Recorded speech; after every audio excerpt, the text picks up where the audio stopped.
On your screen, it's 5:50. Replacing screens when the weather gets colder, but here's a not so obvious thing that can save you a lot of money. Dale Cranston's our Mr. Fix-It guy. The problem is locks in cold weather. What happens when it gets cold, Dale? Yeah, these locks are all locks. They're for the exterior, get jammed up with ice, or they just get old and jammed up. And I like to use this Tri-Flow.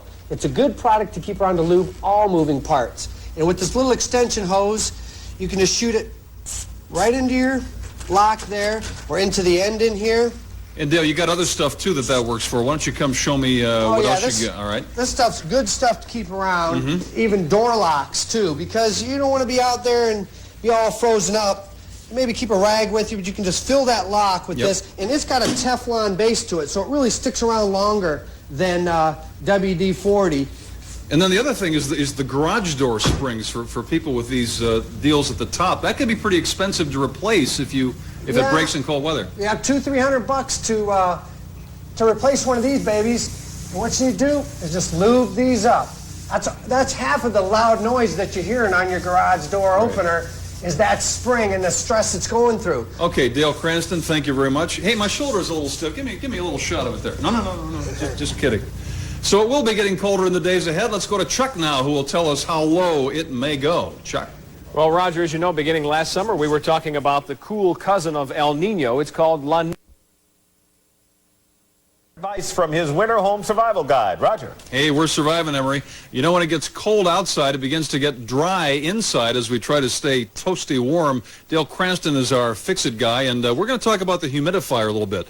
First things first, you've got to get this thing cleaned up if you have that system.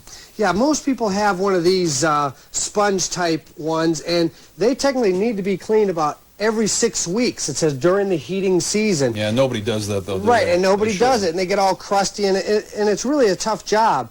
And so what I like to recommend is the flow-through style humidifier. And what it does, it takes the water right here, goes through a spreading system, and goes over this element right here. It's a lot like a swamp cooler down in Florida in the summer. What it does is spreads over this unit, and then the hot air goes across it, and it lets a lot of humidity in there without that same lime buildup. It flows right through out this tube into a floor drain. Well, it looks like that probably needs to be changed, but how often would you have to replace that, would you say? Well, now, this has a special chemical on it that it only needs to be changed every 2 years. That's the chemical on there that resists that lime buildup. Yep. So this is pre-treated. Good. But looks dirty, but it's not. And again, it flows right through. And if you've got a little bit of humidity on your windowsills or on the bottom edge of the windows, that's the proper amount. Right. You've got to kind of gauge it. Okay, thanks, Dale. We've got 3 things we want to tell you about the advantages of keeping humidity in your home. Number 1, the air will feel warmer, so you're heating more efficiently.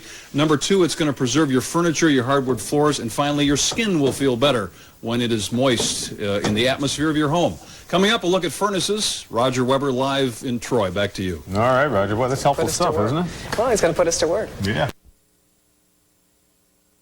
You know, lurking in every forced air furnace is a filthy filter, even in the home of our Fix-It guy, Dale Cranston. Show me what you've got right here. Yeah. Yuck. Even I don't change my filters often as I do. You can see how dirty these filters get. It's something that needs to be changed about once every month during the heating and cooling, during the heating and cooling season, actually. Now, this is one of the more expensive kinds of filters. You see these in the stores. Yeah, this is from 3M, and this is about $10 to $15. And pretty expensive. Yeah, they're pretty expensive, right? And adding up, people it's hard enough to get them to change the filter, let alone use an expensive one. What we like the best is using our same old filter, but using a product like Super Filter Coat, or this is called Filter Plus from Ace, and we simply spray it on the filter.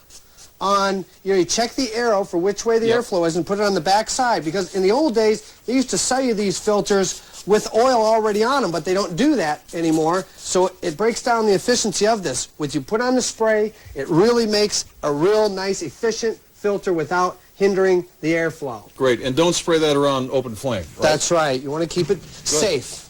Okay, we're all set. It's getting colder, but we're getting the house all prepared. And Dale, we thank you for all these tips. Thank you. My pleasure. Reporting live from Troy, I'm Roger Weber, Newsbeat. All right, Roger. Thanks for the tips. There's more at 7.